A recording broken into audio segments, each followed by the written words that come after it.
Si vous nous rejoignez à l'instant même, chers amis, eh bien vous arrivez à temps pour la dernière course de la journée. 31 épreuves, rien que pour cette deuxième journée ici en direct depuis le karting international du Mans. 50 courses au total. La dernière du jour, c'est la Supermanche pour la classe X30 senior.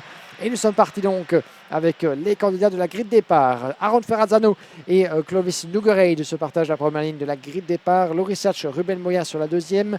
Troisième ligne, Louis Comines et Noah Maton, Naël Marine Dubuard et Steven Servant sur la quatrième ligne, suivi de François Delati et Alistair Cresswell, Yannick Bouillet et Johan Verard sur la sixième ligne, septième ligne, Mathis Barbe et Knud Nielsen, suivi de Hugo Brom et Tony Cazugel, Johan Renault et Race Newburn sur la neuvième ligne, dixième ligne, Sam Balota et Christopher Bingham, Anthony Monen, Arthur Consalves sur la onzième ligne, suivi de Pierre Mokalski, Luca Montebello, Marcel Matizevich, Léo Robinson, Lucas Grisen, Louis Prette, Monty Braithwaite, Maxime Jean, Florent Verda, Raphaël Dow, Noah Fitch et Johan Soulier. Un total bien de 34 pilotes présents sur cette grille de départ pour la Super Heat number 3 de la catégorie senior. Et brièvement, donc j'évoquais le nom de Sam Balota qui a été malheureusement disqualifié de sa séance qualificative. Tenu de s'élancer depuis les tréfonds de la grille de départ pour chacune de ses manches, à chaque fois parvenu à remonter de plus belle parmi le peloton pour se frayer un chemin jusque sur la 10e ligne de cette super manche. Le rythme est du côté de Sam Balota qui est un des favoris logiques, toujours attendu au tournant dans chacune des compétitions auxquelles il prend part. La malchance, malheureusement, l'a touché en début de compétition. Malgré tout, il est dans le rythme. On va voir ce qu'il va pouvoir faire depuis la 10e ligne. Remonter le plus haut possible pour s'assurer une place de départ. On ne peut plus optimiser pour la finale. Et on verra bien évidemment ce que le pilote belge, multiple vice-champion de Belgique de la catégorie, va pouvoir faire au départ de l'ultime course de la catégorie senior qui se tiendra la grande finale sur le coup de 10h20 demain matin en direct toujours bien sûr sur la chaîne YouTube de la Yamé Series France. Can't believe I'm going to say this. 42nd and last race of day 2. We've got through the qualifying heats, we've got through qualifying, Guillaume, and now the last hurrah. What a way to end things. We are now coming up to 10 past 10 p.m. And look at the atmosphere. Look at the gantry on the start-finish line. That is a sight to behold. You can see that everyone's gaze is fixated on these drivers as we head into the tram lines. And for the final time today, lights are out. We're off and racing. Ferrazzano tries to go wheel to wheel with Nouguereid, and they run a little bit wide going through turn 1. It's caught us a little bit of better. 1-2 off the track on the right-hand side. Oh, and it's caused a bit of pinball wizardry on the run down to 3, but everyone's still pointing in the same direction. Et malheureusement, un des pilotes là-bas qui va devoir rester au carreau, j'en ai bien peur, sur le côté gauche de la piste là-bas. Il s'agit du numéro 283 si je ne m'abuse, 286, Maxime Jean en difficulté. Je pense que c'est lui, Maxime Jean, effectivement, qui a dû mettre pied à terre. Mais comme vous l'avez dit, eh bien, ça commençait à partir de gauche à droite et à couper, on va dire, la zone herbeuse de l'approche du virage numéro 3. Mais tout le monde est parvenu, si c'était le malheureux Maxime Jean, eh bien, à rester dans le sens de la course. À vous signaler aussi que Pierre Mokalski, le pilote du team Victor Hélène 356, ne répondait pas présent sur cette grille de départ. Donc Pierre Mokalski aura décidé donc de mettre un terme prématuré à sa journée sans prendre part à cette super manche. On est de retour en tête. Loris Hatch qui s'est infiltré en tête de la hiérarchie. Aaron Ferrazzano, notre poleman, deuxième devant Noah Maton, 3. Puis Ruben Moya, Louis Comines, Alistair Cresswell, Hugo Brun, François Delati, Knud Nielsen et Mathis Barbe. Voilà pour votre top 10. Clovis Nouguereid a dégringolé dans la hiérarchie. 19 positions de perdu pour Clovis du team Renault. Oh dear. Ah, effectivement, oh dear pour Clovis Nouguereid qui avait déjà souffert d'un abandon lors d'une de ses manches qualificatives, qui était malgré tout parvenu à terminer 6e avec 2 victoires, une 2e et une 3e place. Cet abandon, malheureusement, lui avait coûté gros dans la balance. 6e au général du classement intermédiaire. Et à nouveau, la malchance qui frappe Clovis Nouguereid, qui va devoir recommencer tout de zéro et tenter de gravir les échelons dans ce peloton. Yeah, it just goes to show how quickly things can change. 6 places gained by Sam Balota on the second lap of this race, but Loris Saxa embroiled in a battle. 6 100ths ahead of Aaron Ferrazzano from Euro Karting. The Belgian trying to look through on a way past on the Dane. Through the right-hander at turn 5, into the double left at 6 and 7. Now it's the run down to the quick chicane. Here at turn 8 and 9, and then through into turn 10. We're going to now run towards the banking. Ferrazzano got through. Ferrazzano, I did see off camera, got through and has just blocked Bertrand Saxa coming out of turn number 12. But we have got another kart off at turn number 3. Oui, en effet, donc un pilote là-bas en difficulté, on y reviendra d'ici quelques instants avec les commissaires qui ont été directement actifs pour remettre son châssis sur le côté. Je pense qu'il s'agirait bien de Raphaël Doe du team CG Motorsport et son casque vert. Je pense qu'il s'agit bien de lui, malheureusement pour Raphaël, qui a navigué en dehors du top 25 et qui a dû mettre pied à terre. Voilà, confirmation que Raphaël Doe n'ira pas au-delal de ce tour. Alors qu'il reste 9 minutes à un tour. Noah Maton's just got through. Maton got through on Saxa through at turn number 3, and Ruben Moyer's just done the same to the Dane through at turn number 5. 2 places dropped by the Dane from Falcon Racing Team. So Noah Maton up to second, Ruben Moyer now P3. What's more, Aaron Ferrazzano was only 0.2 of a second ahead of Loris Saxa across the line. So it just depends on how much gap there is between Noah Maton and Aaron Ferrazzano, because of the fact that Maton had to force his way past Saxa. Moyer had to do the same, so they have lost a little bit of time. Gap now half a second with 8 1/4 minutes to go. So it's Ferrazzano, Maton, Moyer, Saxa, Brun, Delati, Barbe, Cresswell, Bouillet and Balota now 10th. I did say to him, you know what you got to do, Sam. I don't need to tell you anything. And he had a nice cheeky grin on his face when I said that. And that's one of the things I love about the role that we have a privilege of, that we can talk to these drivers and say, look, I don't know, you've been around the block long enough. I don't need to tell you what you need to do. Just go out there and prove your points. Effectivement, et c'est ce que Sam Balota est en train de faire, prove point, nous montrer évidemment tout le bien qu'on pense de lui depuis maintenant des années, que le rythme a toujours été là et qu'avec lui, eh bien, Dream Racing est décidément entre de bonnes mains. 9 places de gagner en l'espace de quelques tours pour Sam Balota qui se ferait un chemin dans le top 10. J'avais parié avec vous, mon cher Alex, qu'on le verrait certainement remonter en déant les 10 premières positions. Et le voilà qui remonte encore 2 places de plus. Il est 8e pour l'instant, Sam Balota. Un rythme absolument exceptionnel de la part du pilote belge, qui n'est qu'à 2 petits dixièmes, un peu moins déjà sur Loris Satch. Sam Balota revient le plus bas dans la course et ça ne m'étonnerait pas, au vu des écarts encore relativement ténus entre les ténors de tête, qu'on va retrouver le pilote Dream Racing de si peu d'ici quelques instants, pourquoi pas au salut top 5 et voire même davantage. Donc gare au retour de Sam Balota qui est remonté comme un coucou, bien décidé à faire la différence dans cette manche. Et attention, ça va être compliqué là-bas dans le virage du banking. Garan pas s'accrocher. On va refaire le pointage derrière le top 3.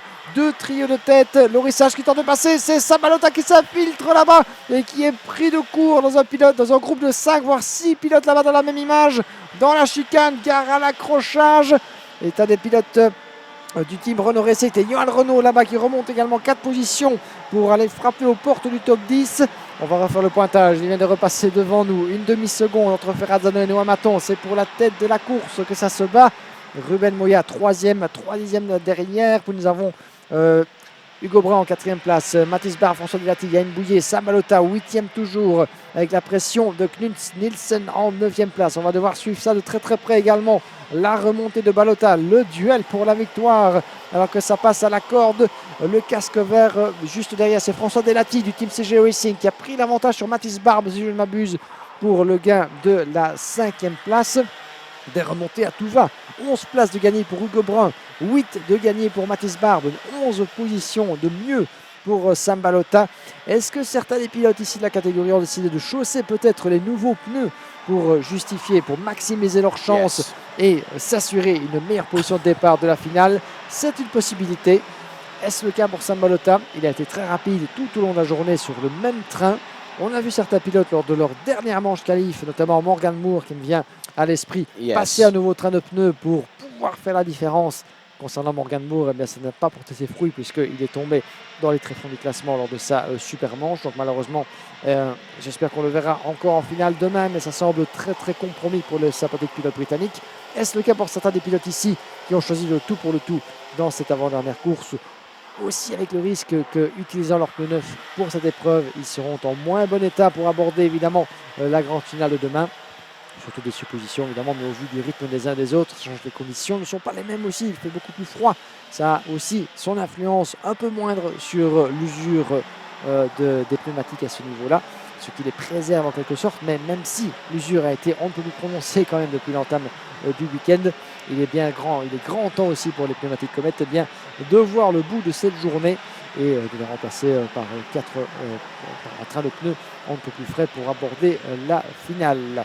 4 dixièmes pour l'instant, Aaron Ferrazzano, Noah Maton, c'est l'écart infime encore qui sépare les deux leaders sous la surveillance très rapprochée de Ruben Moya.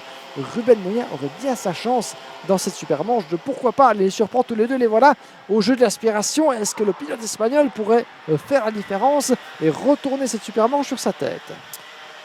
Yeah, coming down to the final third of this third and last super heat for X30 Senior as we are now at 10:15 local time.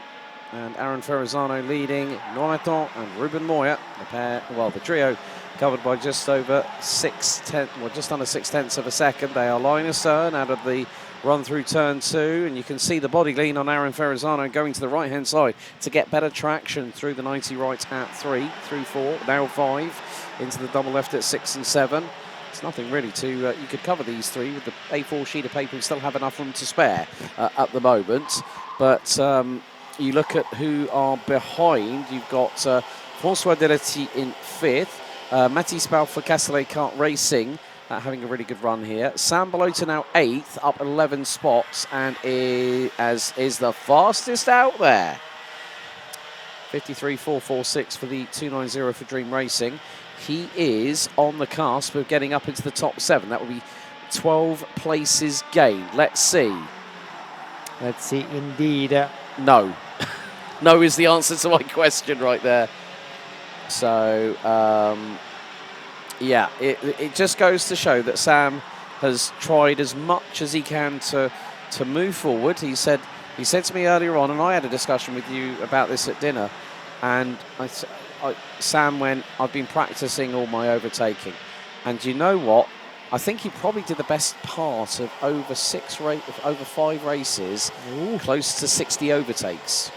Close to 60 or more than 60 overtakes. Probably the best part of 3/4 of a century. But what have you spotted, Guillaume, this little development? Yeah, 60 overtakes, and I think one more for Sam Balota. Un dépassement de plus pour le pilote belge qui a pris l'avantage dans le banking. Vous l'avez à la sortie de la chicane là-bas et qui a pris le meilleur sur Yann Bouillet. Semble-t-il, Sam Balota qui, si je m'abuse, est désormais en 7e position. Effectivement. Oh, change in front of Balota. Et voilà, Bouillet qui vient de lui rendre la monnaie de sa pièce, semble-t-il, où il est toujours en 7e position. C'est devant, vous avez dit. Donc je pense que c'est Mathis Barbe et François Delati en pleine explication là-bas, le 337 effectivement. Delati, Mathis Barbe, la bagarre pour la 4e place avec Mathis du Castellet Kart Racing qui a pris l'avantage. Balota pendant ce temps-là à la poursuite de Hugo Brun du Sonic Racing Kart. Ça se bat décidément à tous les étages dans ce top 10 en tête de l'épreuve à la corde du banking. Serait-ce un nouveau dépassement pour Sam Balota? Effectivement, Hugo Brun qui a fait les frais de la remontée de la part du pilote belge avec un écart plus conséquent que Sam Balota devra aller chercher. Lui qui vient de prendre l'avantage au virage numéro 14 et Hugo Brun qui vient de se faire doubler, semble-t-il, par François Delati à son tour. On va refaire le pointage alors qu'il repasse devant notre position. Aaron Ferrazzano qui pendant ce temps-là creuse l'écart aussi. 6 dixièmes d'avance désormais sur Noah Maton. Ruben Moya toujours installé solidement en 3e place. Mathis Barbe toujours 4e devant François Delati. Balota désormais 6 et c'est bel et bien Hugo Brun qui a perdu des plumes dans l'aventure puisqu'il est maintenant 8e, doublé par Yanis Bouillet également. Nous avons King Nielsen et Alistair Crewell toujours dans le top 10 pour l'instant, mais ça peut encore bouger. Ça peut encore bouger même si les secondes s'égrènent et les 2 derniers tours se rapprochent dans cette dernière course de la journée. Sam Balota qui aura maintenant 1 seconde 5 à aller chercher pour titiller le top 5 où se trouve François Delati. Meilleur tour en course pour Balota, mais est-ce que sa remontada s'arrêtera aux portes du top 5? C'est plus que probable au vu du temps qui lui reste et de l'écart encore conséquent à aller chercher. Mais malgré tout, une très belle performance à souligner de la part de l'ancien pilote VDK Racing. So, time finally now expires officially on the last of 42 races after the last two days here at Le Mans. Aaron Ferrazzano is going to bring a smile to many people's faces, including not just himself, his family, his team at Eurokarting. Even though Noah Maton might be only just over 8.5 tenths of a second behind Ruben Moya from Spain for Pantano Racing, rounding out the top three down the back stretch for what is going to be the penultimate time of this race meeting. 42 races in the bag. We go to the 8 finals tomorrow, and Aaron Ferrazzano has just over 1.4 kilometres and 17 corners to negotiate. Breaks into turn number 1, 9.5 tenths of a second ahead of Noah Maton. And more to the point, Ruben Moya is closing. Ruben Moya is closing on Noah Maton. So there might be an opportunity for the Spaniard to steal second in the dying moments of this race. Ah, voilà, il va être intéressant en effet dans le dernier tour. Ruben Moya de plus en plus pressant sur Noah Maton. Le pilote belge qui tient son meilleur résultat du week-end jusqu'à présent sous les couleurs du team RSD. Un petit coup d'œil au-dessus de l'épaule. Oui, Ruben Moya juste dans sa roue. Je ne pense pas que le pilote espagnol va porter les stockades dans ces derniers instants. Il a trop d'expérience évidemment à ce niveau pour oser un tel dépassement, sachant que ça pourrait lui être davantage préjudiciable que bénéficiant. Et au final, le drapeau à damier, le dernier de la journée qui a... Oh, le contact là-bas sur la ligne d'arrivée. Oh, que c'était en quelque sorte un petit peu vilain là-bas. Je ne sais pas si c'était intentionnel entre deux des concurrents, mais vous l'avez vu au passage de la ligne. Il y avait peut-être un petit peu d'intimidation là-bas. Ou alors, c'était tout simplement tout à fait involontaire de la part d'un des deux pilotes. Là-bas, on y reviendra. Mais quoi qu'il en soit, plus peur que de mal. Même si Aaron Ferrazzano, au final, eh bien, aura maîtrisé son sujet dans cette super manche, lui qui avait, eh bien, s'était déjà distingué, Aaron Ferrazzano, lors des manches qualificatives avec une victoire pour le pilote Eurokarting, un deuxième succès ô combien important pour lui dans cette super manche devant Noah Maton.